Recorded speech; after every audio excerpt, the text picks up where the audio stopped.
عليكم ورحمة الله وبركاته. تحية طيبة إلى جميع المتابعين والمشاهدين الأعزاء. اليوم أقدم لكم تردد قناة دجلة العراقية. مثل ما تشوفون التردد هذا 12034 اتش، يعني أفقي. 27500 قناة دجلة الفضائية. طبعا طريقة إدخال التردد راح تكون بهالصورة. بالبداية تضغط مينيو، تروح على التكوين اتجاه أيمن، تنزل على مسح يدوي أو توليف يدوي، تضغط أوكي. بعد ما ضغط أوكي تنزل على التردد، تكتب أي رقم من الريمون، راح يطلع لك خيارين تحرير وزيادة، تضغط زيادة، تكتب التردد 12034.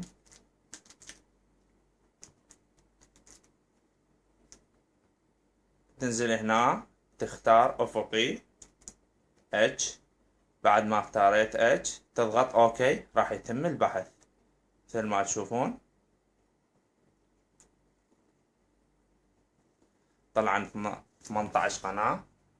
تنتظر شوية على مود التخزين، تطلع اكزت اكزت اكزت اوكي. قناة دجلة شغالة مثل ما تشوفون. شكرا لكم ومع السلامة.